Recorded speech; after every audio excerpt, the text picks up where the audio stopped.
नमस्कार दोस्तों। आज हम एक ऐसे केस के बारे में बात करेंगे जिसको सुन के आप लोग चौंक जाओगे।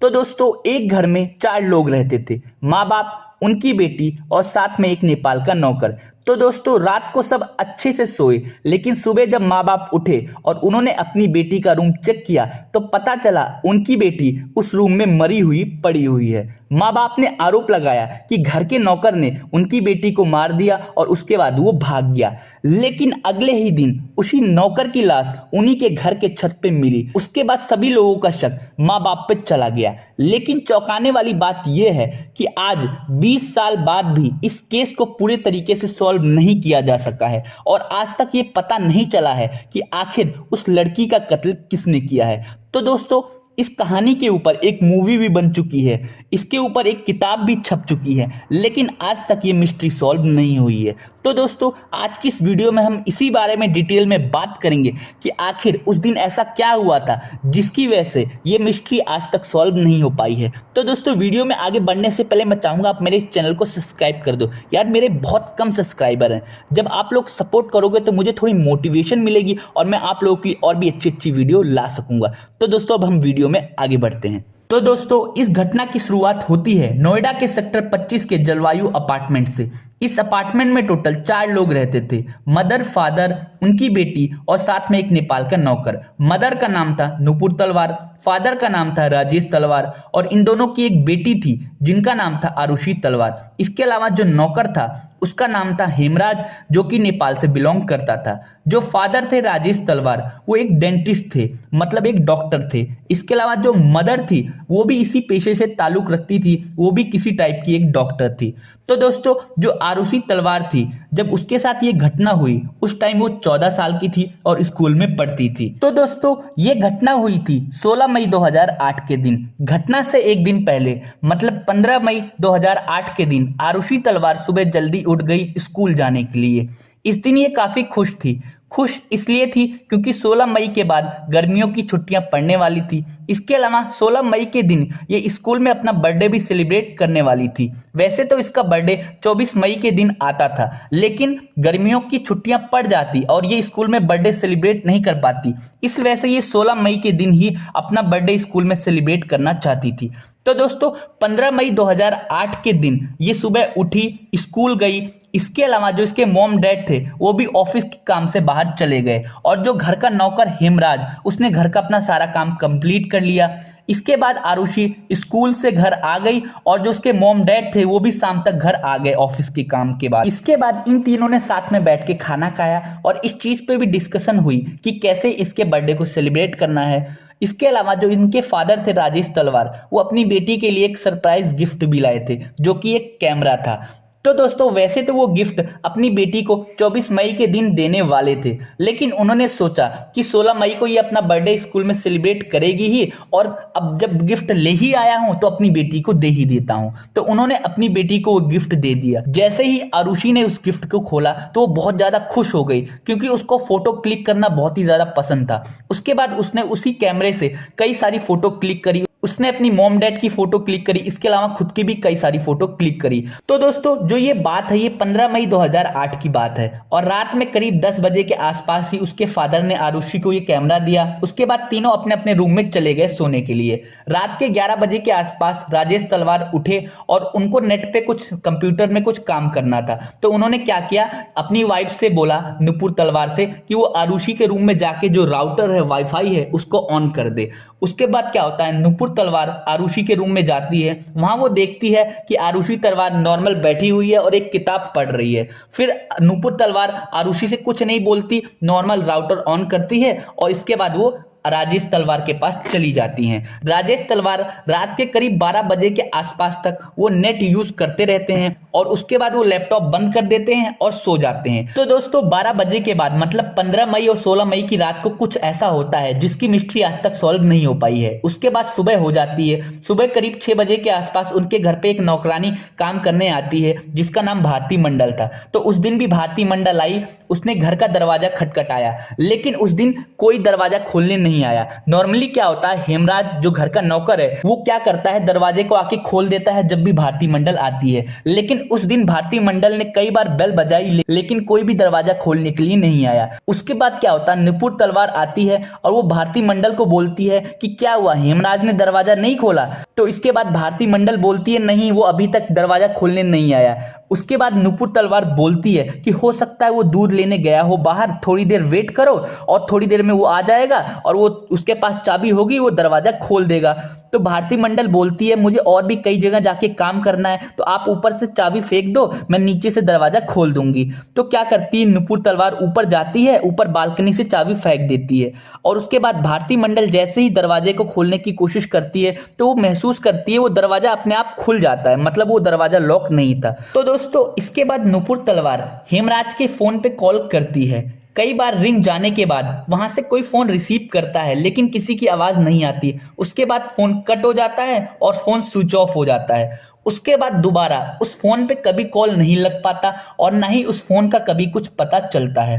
उसके थोड़ी देर बाद राजेश तलवार भी सो के उठ जाते हैं और जैसे ही वो अपने डाइनिंग रूम में जाते हैं जहां पे खाना खाते हैं, उस टेबल के पास जाते हैं, वो देखते हैं उस पे एक शराब की बोतल पड़ी हुई है, साइड में एक गिलास रखा हुआ है और उस शराब की बोतल पे ऐसे रेड कलर का कुछ लगा हुआ है, ऐसा लग रहा है वो ब्लड लगा हुआ है।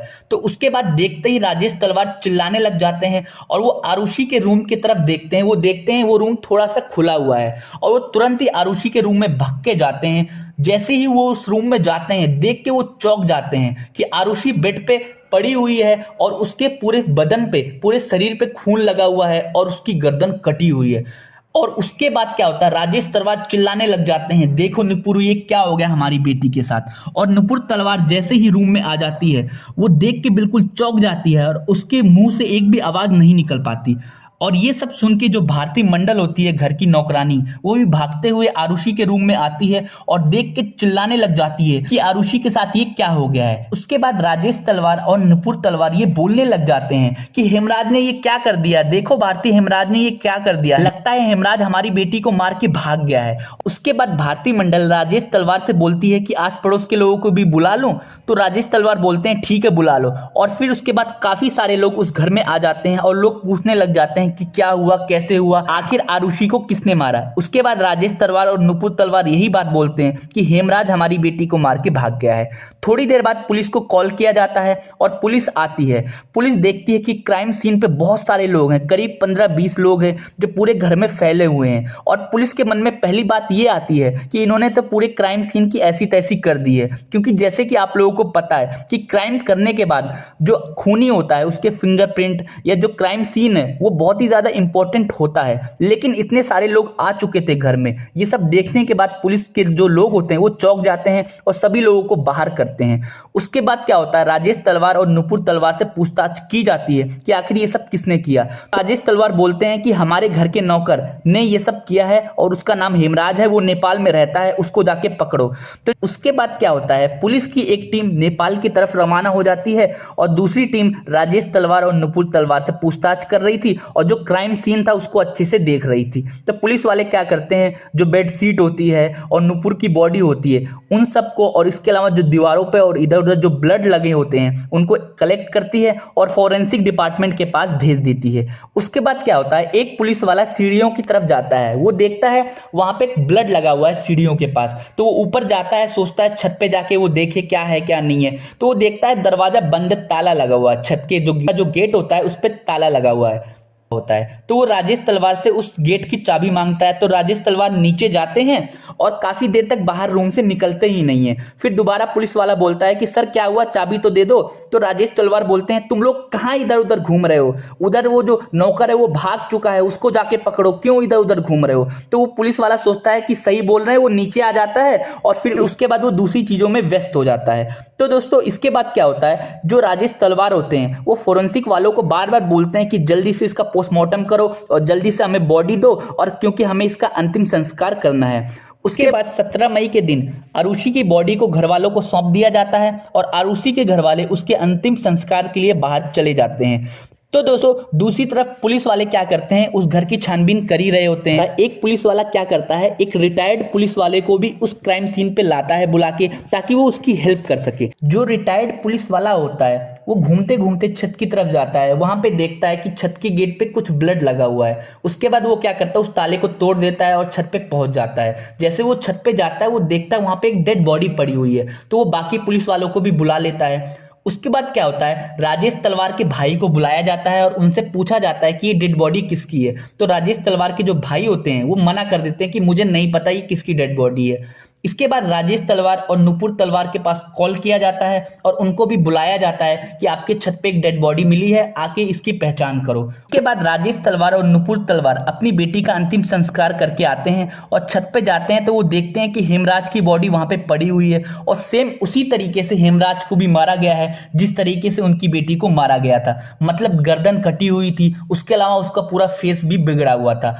तो दोस्तों इसके बाद क्या होता है, पुलिस वाले एक बंदे को गिरफ्तार करते हैं जिसका नाम होता है विष्णु शर्मा, जो कि हेमराज का दोस्त होता है। और दोस्तों इसके बाद क्या होता है, पुलिस वाले विष्णु शर्मा को गिरफ्तार करते हैं जो कि हेमराज का फ्रेंड होता है। और जो ये विष्णु शर्मा होता है हेमराज से पहले इसी घर में काम करता था और विष्णु शर्मा किसी काम से अपने गांव में चला गया था नेपाल में। उसके बाद उसने अपनी जगह पे हेमराज को भेज दिया था कुछ महीनों के लिए काम करने के लिए।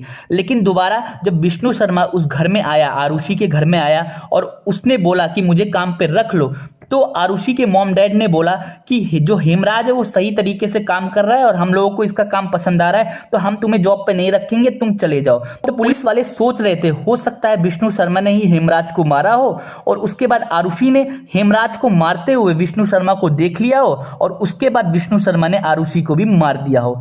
लेकिन जब बाद में और पूछताछ होती है तो पता चलता है कि विष्णु शर्मा उस टाइम मतलब कत्ल वाले दिन विष्णु शर्मा नेपाल में था। तो इस तरीके से पुलिस की ये जो थ्योरी होती है ये भी गलत साबित हो जाती है। फिर उसके बाद कौन लोग बचते हैं, सिर्फ आरुषि के मॉम डैड बचते हैं, क्योंकि उस रात उस घर में कोई ना आया ना गया, सिर्फ आरुषि के मॉम डैड ही थे। तो उसके बाद पुलिस वाले शक करने लग जाते हैं कि हो सकता है आरुषि के मॉम डैड ने ही आरुषि को मारा हो और हेमराज को भी मारा होगा। तो दोस्तों इसके बाद ये खबर मीडिया में भी फैल जाती है कि राजेश तलवार और नुपुर तलवार ने ही आरुषि को मारा है। उसके बाद क्या होता है, पुलिस वाले राजेश तलवार और नुपुर तलवार को पूछताछ के लिए बुलाते हैं, उनसे कई घंटों तक पूछताछ की जाती है और उसके बाद राजेश तलवार और नुपुर तलवार को गिरफ्तार कर लिया जाता है। उसके बाद पुलिस वालों ने एक प्रेस कॉन्फ्रेंस करी, उस प्रेस कॉन्फ्रेंस में ये बताया जाता है कि राजेश तलवार और नुपुर तलवार ने ही मिलकर अपनी बेटी को मारा है। तो मीडिया वाले पूछते हैं कि आप ये कैसे बोल सकते हो, तो पुलिस वाले बताते हैं कि राजेश तलवार का अफेयर चल रहा था अनीता दुरानी से, जो कि उनके ही ऑफिस में काम करती थी। तो ये बात किसी तरीके से आरुषि तलवार को पता चल जाती है। तो उसके बाद आरुषि तलवार बहुत ज्यादा दुखी रहने लग जाती है और जो ये सारी बातें होती हैं वो हेमराज से शेयर करती है। उसके बाद हेमराज और आरुषि तलवार एक दूसरे के करीब आ जाते हैं और उनके बीच शारीरिक संबंध बन जाते हैं। तो एक दिन क्या होता है, 15 मई की रात को हेमराज और आरुषि तलवार एक साथ रूम में लेटे हुए थे। उसके बाद रात के टाइम राजेश तलवार किसी काम के लिए उठते हैं और वो देखते हैं कि आरुषि का गेट खुला हुआ है और जैसे ही वो रूम में जाते हैं आरुषि के, वो देखते हैं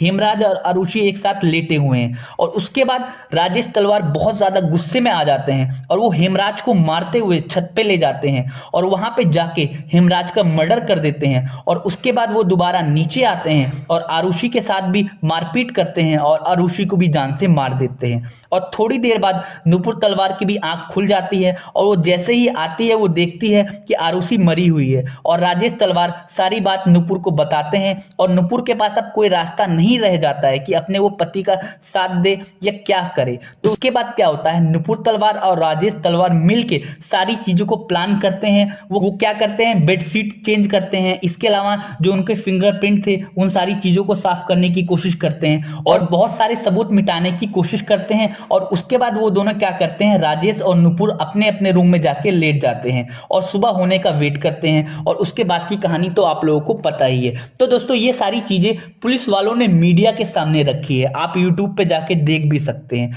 उसके बाद क्या होता है, राजेश तलवार और नुपुर तलवार को गिरफ्तार कर लिया जाता है उसके बाद, और कोर्ट में ये केस चलने लग जाता है। तो दोस्तों क्योंकि ये केस हाई प्रोफाइल केस बन चुका था, उसके बाद पुलिस से ये केस ले लिया जाता है और सीबीआई वालों को दे दिया जाता है। तो दोस्तों जब सीबीआई वाले छानबीन करते हैं तो उनके छानबीन में कुछ और ही चीज निकल के आती है। सीबीआई वाले बताते हैं कि राजेश तलवार और नुपुर तलवार बेगुनाह हैं, उन्होंने अपनी बेटी का खून नहीं किया है। उसके दूसरी तरफ सीबीआई वाले बोलते हैं कि हेमराज के दोस्तों ने ही हेमराज को और आरुषि को मारा है। तो दोस्तों इसके बाद क्या होता है, सीबीआई वाले कृष्णा को गिरफ्तार कर लेते हैं। तो दोस्तों जो कृष्णा होता है वो राजेश तलवार के ही क्लिनिक में काम करता है और कुछ टाइम पहले ही कृष्णा और राजेश तलवार की आपस में लड़ाई भी हुई थी, जिसके बाद कृष्णा ने बोला था कि मैं आप लोगों को सबक सिखा के ही रहूंगा। तो दोस्तों इस वजह से कृष्णा को गिरफ्तार कर लिया जाता है। इसके अलावा राजकुमार और विजय मंडल को भी गिरफ्तार किया जाता है। तो दोस्तों अब आप लोग सोच रहे होंगे कृष्णा, राजकुमार, विजय मंडल और हेमराज इन तीनों में आपस में क्या संबंध है। तो दोस्तों जो ये तीनों चारों लोग हैं ये लोग नेपाल से बिलोंग करते हैं और एक दूसरे को जानते भी हैं और शायद एक दूसरे के घर भी आना जाना था। तो इस वजह से कृष्णा, राजकुमार और विजय मंडल को गिरफ्तार कर लिया जाता है। तो दोस्तों जब इनसे पूछताछ की जाती है तो ये लोग कुछ भी कबूल नहीं करते। उसके बाद क्या होता है, इनके ऊपर दो तरह के टेस्ट किए जाते हैं। एक तो होता है नार्को टेस्ट और दूसरा होता है पोलोग्राफी टेस्ट। तो दोस्तों इन टेस्ट की मदद से ये पता लगाने की कोशिश की जाती है कि कृष्णा, राजकुमार और विजय मंडल सच बोल रहे हैं कि नहीं। तो दोस्तों जब ये टेस्ट किया जाता है तो पता चलता है कृष्णा राजकुमार के ऊपर इल्जाम लगा रहा है, राजकुमार विजय मंडल के ऊपर इल्जाम लगा रहा है और विजय मंडल कृष्णा के ऊपर इल्जाम लगा रहा है। तो दोस्तों इसके बाद सीबीआई वाले कंफ्यूज हो जाते हैं, क्योंकि इस टेस्ट के बाद अगर तीनों लोग सेम बयान देते तो हो सकता था उनकी बातों में सच्चाई होती, लेकिन ये तीनों एक दूसरे के ऊपर इल्जाम लगा रहे थे, इसलिए सीबीआई वाले बहुत ज्यादा कंफ्यूज हो जाते हैं। तो दोस्तों जब इनके केस को कोर्ट में ले जाया जाता है तो कोर्ट ये बात मानने से इनकार कर देता है, क्योंकि जैसे कि आप लोगों को पता है कि आप कोई भी टेस्ट करवा लो, उस टेस्ट के बाद अगर बेशक से किसी ने अपना जुर्म कबूल कर लिया हो या पुलिस के सामने भी किसी ने जुर्म कबूल कर लिया हो, लेकिन फिर भी ये सारी चीजें कोर्ट में मान्य नहीं होती। अगर आप लोगों के पास कोर्ट में देने के लिए कोई सबूत नहीं है या फिर उस मुजरिम ने कोर्ट में अपना जुर्म कबूल नहीं किया है तो कोर्ट उसको सजा नहीं दे सकती। तो इसलिए कृष्णा, राजकुमार और विजय मंडल को रिलीज कर दिया जाता है, क्योंकि इनके खिलाफ कोई और दूसरा सबूत था ही नहीं। बस यही सबूत था कि उन्होंने पोलीग्राफी टेस्ट में एक दूसरे के ऊपर इल्जाम लगाया था। तो दोस्तों जो कृष्णा होता है वो मीडिया के पास जाता है और बोलता है कि सीबीआई वालों ने उनके साथ जोर जबरदस्ती करी थी, उन्हें बहुत मारा पीटा था और उनसे बोला था कि तुम लोग सारा इल्जाम अपने ऊपर ले लो, जिसकी वजह से उन्होंने ये सारी चीजें करी थी। तो दोस्तों जब ये खबर मीडिया में फैल जाती है तो सीबीआई के ऊपर कई सारे इल्जाम लगते हैं कि तुम लोग रियल कल्प्रिट को बचा रहे हो और इन तीनों को फंसाने की कोशिश कर रहे हो। दोस्तों इसके बाद क्या होता है, ये केस सीबीआई की दूसरी टीम को दिया जाता है और सीबीआई की दूसरी टीम जब छानबीन करती है तो उस छानबीन में ये पता चलता है कि कृष्णा, राजकुमार और विजय मंडल जिस दिन ये कांड हुआ है उस दिन ये लोग यहाँ पे थे ही नहीं। मतलब ये लोग अपने अपने घर पे थे और जो इनके घर के जो मकान मालिक थे उन्होंने ये बयान दिया है कि कृष्णा अपने घर पे था। राजकुमार के मकान मालिक ने ये बयान दिया कि राजकुमार उस दिन घर से बाहर नहीं गया और विजय मंडल के मकान मालिक ने भी ये बयान दिया है कि उस दिन विजय मंडल भी अपने घर पे था, जिसकी वजह से कृष्णा, राजकुमार और विजय मंडल को सीबीआई की दूसरी टीम क्लीन चिट दे देती है। उसके बाद क्या होता है, जब सीबीआई की दूसरी टीम छानबीन करती है तो उनको लगता है कि राजेश तलवार और नुपुर तलवार ने ही शायद अपनी बेटी का मर्डर किया है। तो दोस्तों सीबीआई की टीम ये दलील देती है कि राजेश तलवार ने अपनी बेटी को इसलिए मारा क्योंकि उसने देखा कि वो हेमराज के साथ बैठी हुई है, जिसके बाद राजेश तलवार बहुत ज्यादा गुस्सा हो जाते हैं और किसी भारी चीज से वो हेमराज के ऊपर हमला करते हैं और उसी बीच क्या होता है कि आरुषि भी बीच में आ जाती है और आरुषि के सर पे भी लग जाता है और दोनों गिर जाते हैं। और फिर उसके बाद क्या होता है, राजेश तलवार देखता है कि हेमराज मर चुका है तो हेमराज को उठा के छत पे ले जाता है और फिर उसके बाद जब राजेश तलवार नीचे आता है तो देखता है आरुषि भी मरी हुई है। तो उसके बाद राजेश तलवार क्या करता है, अपनी सर्जिकल ब्लेड निकालता है और आरुषि और हेमराज के गले पे एक कट लगाता है और उसके बाद सारे सबूत मिटाता है और जाके सो जाता है। तो दोस्तों जो सीबीआई की दूसरी टीम ने जो चीज थ्योरी रखी है और जो पुलिस वालों ने जो थ्योरी रखी थी उन दोनों में काफी चीजें कॉमन है। उसके बाद क्या होता है, इन दोनों के खिलाफ कोर्ट में केस चलता है और जो निचली अदालत होती है राजेश तलवार और नुपुर तलवार को दोषी पाती है और उनको उम्र कैद की सजा सुनाती है। उसके बाद क्या होता है, राजेश तलवार और नुपुर तलवार कई सालों तक जेल में रहते हैं। उसके बाद क्या होता है, राजेश तलवार और नुपुर तलवार हाई कोर्ट में अपील करते हैं। फिर हाई कोर्ट में इस केस को दोबारा ओपन किया जाता है और दोबारा जांच की जाती है। जांच में ये पता लगता है कि राजेश तलवार और नुपुर तलवार दोषी नहीं है। तो दोस्तों हाई कोर्ट निचली अदालत के फैसलों को पलट देती है और राजेश तलवार और नुपुर तलवार को रिलीज कर दिया जाता है। उसके बाद जो सीबीआई की टीम होती है वो इस केस को सुप्रीम कोर्ट में चैलेंज करती है। तो दोस्तों आज भी ये केस सुप्रीम कोर्ट में चल रहा है और अभी फिलहाल राजेश तलवार और नुपुर तलवार दोनों जेल से बाहर हैं और आज भी ये मिस्ट्री सॉल्व नहीं हो पाई है कि आखिर आरुषि को किसने मारा, नौकरों ने मारा या फिर उनके माता पिता ने मारा है। तो दोस्तों उम्मीद करता हूं आपको ये सारी चीजें समझ आई। इससे रिलेटेड अगर आपके मन में कोई क्वेश्चन है तो आप नीचे कमेंट कर सकते हैं। जाने से पहले मैं चाहूंगा आप मेरे इस चैनल को सब्सक्राइब कर लो ताकि मैं थोड़ा मोटिवेट हो सकूं आप लोगों के लिए और भी अच्छी और ऐसी बेहतरीन वीडियो बनाने के लिए। तो दोस्तों वीडियो देखने के लिए आपका बहुत बहुत शुक्रिया।